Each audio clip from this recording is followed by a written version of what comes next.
Hello everyone, welcome back to Real Life. I hope you're having a great day. It's always a pleasure to share a new episode with you. Before we start today's episode, a reminder that you have access to our easy-to-use episode map guide, which will link you to all 1,300 plus episodes around the globe.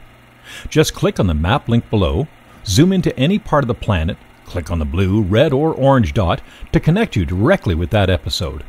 The episode title and details will appear on the left side. Click on the blue link and you're on to that vintage reel or video. You may want to zoom in closer as there may be more than one episode clustered together.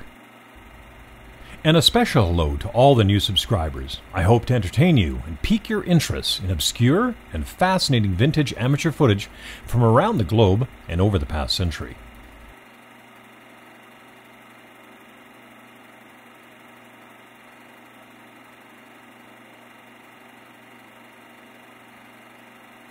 The trip begins in Thunder Bay, or as it was known then, Port Arthur, along with its sister city, Fort William.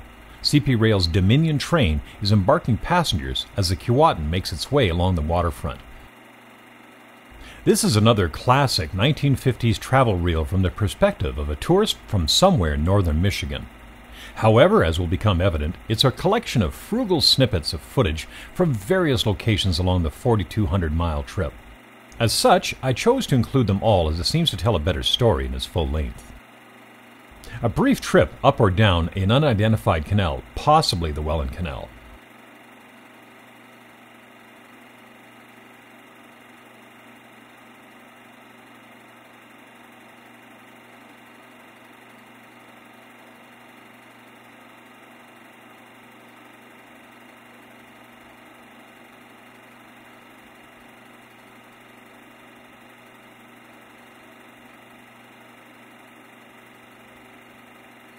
Banff in 1955 was nowhere near sophisticated as it is today. Tourism was in its mere infancy. Banff Avenue was center of town for locals to shop and dine.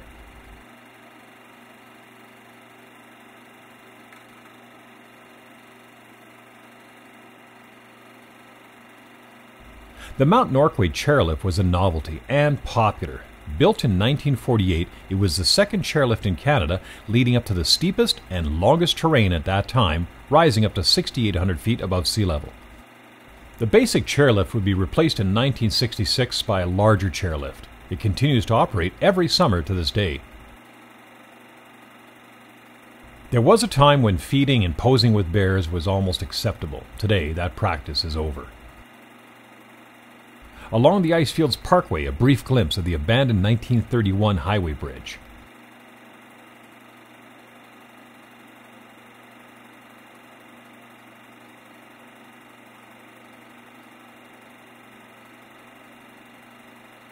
Lake Louise is world famous for its captivating beauty. The Victoria Glacier has been photographed and admired for a very long time.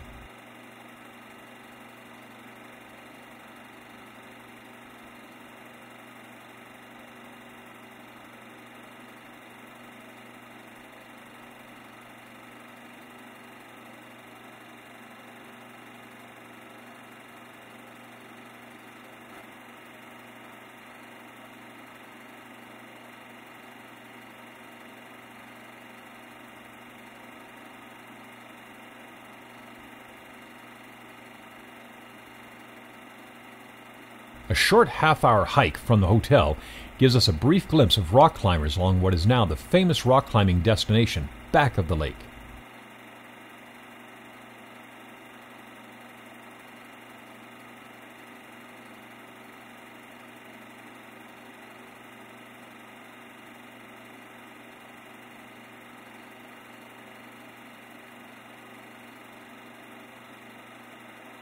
An all too brief stop at Takaka Falls before a return to Banff and a view of both falls.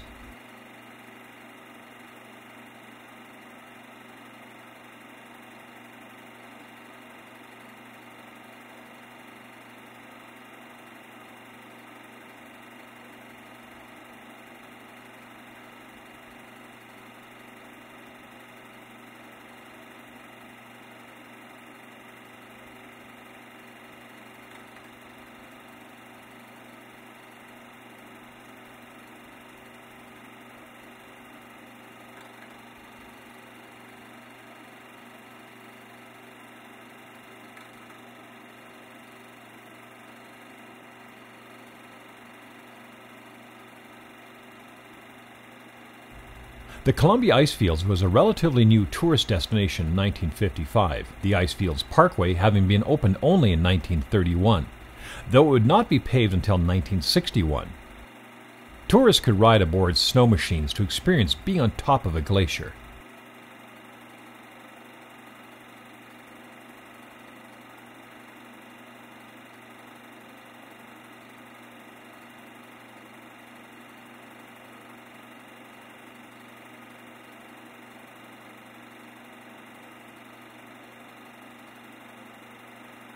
And suddenly we're in downtown Vancouver, more than a few classic neon signs to identify.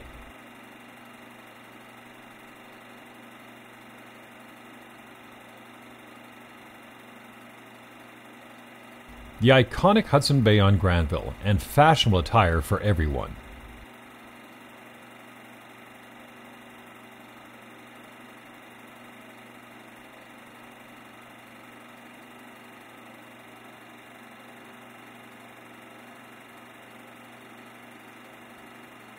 The Stanley Park totem poles.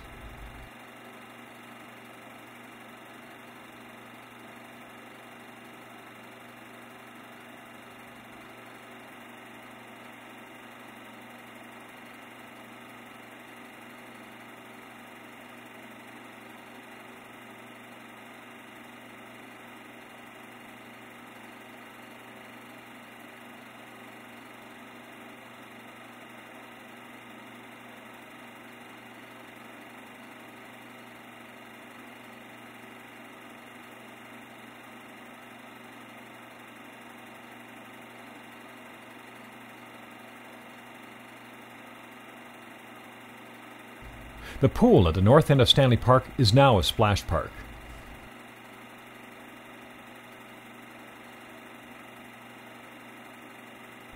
The Princess of Nanaimo was built in Glasgow, Scotland in 1950 and retired in 1973. This was a CPR ship that sailed between Nanaimo and Horseshoe Bay in the 50s and 60s.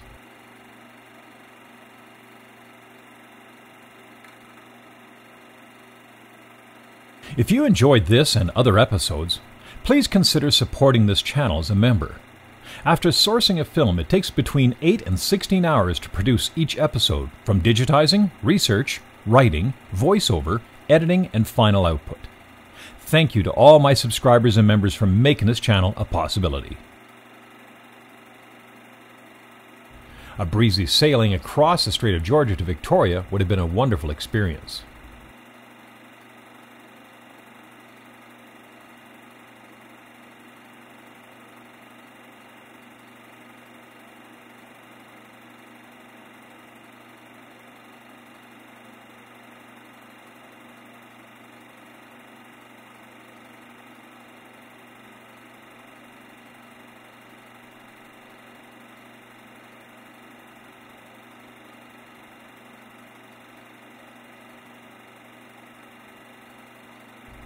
The ivy-covered Empress Hotel greets us as the ship comes into dock.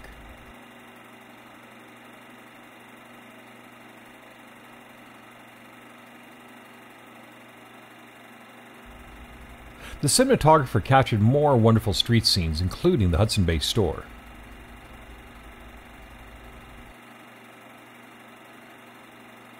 Given the time frame, what convinced this traveler to make this trip to Western Canada and the Pacific Northwest? Television was still quite new, and advertisements were limited in scope. Was it a photo essay in National Geographic, word of mouth, a previous trip? Something encouraged him or her to capture this wonderful footage.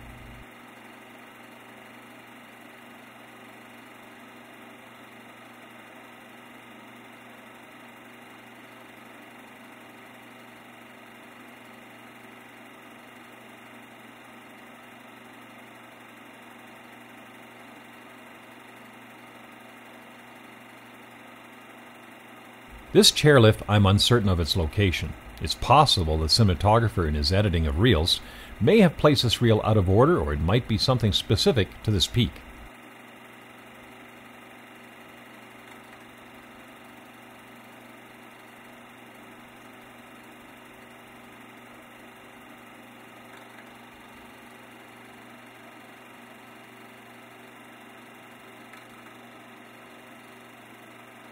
We're now sailing along a waterway in Seattle, the Montlake Bridge in our foreground.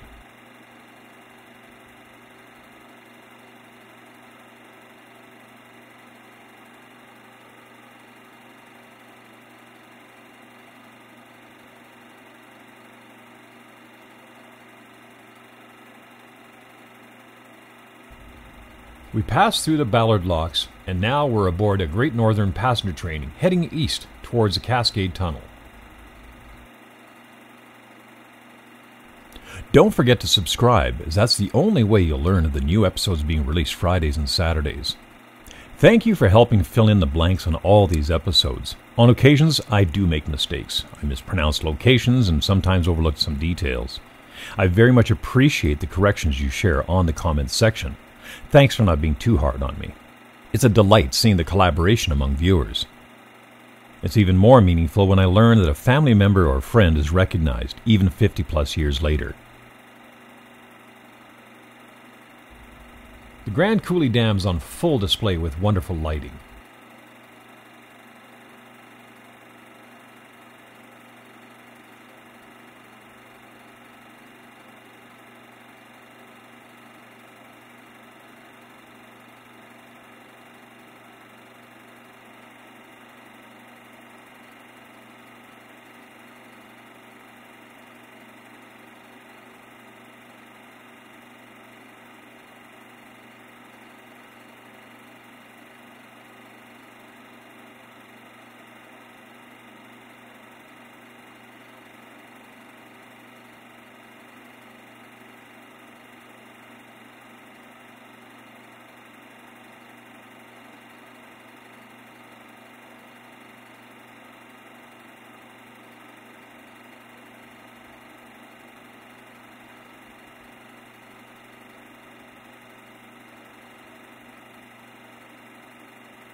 Glacier National Park on the Montana-Alberta border is the final brief stop.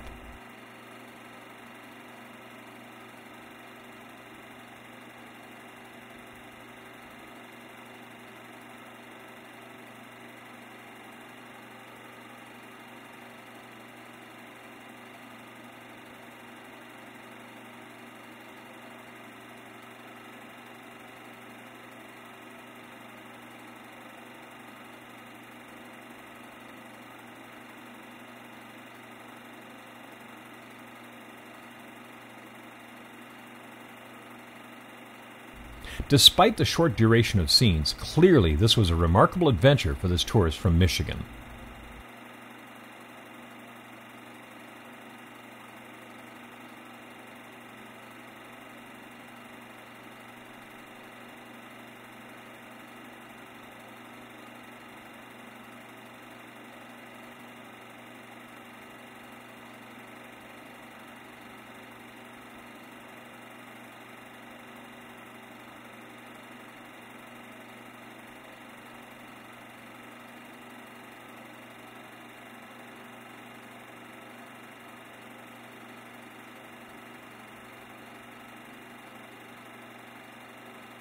Thanks for watching. Have a great day. Be kind, and we'll see you next time on Real Life.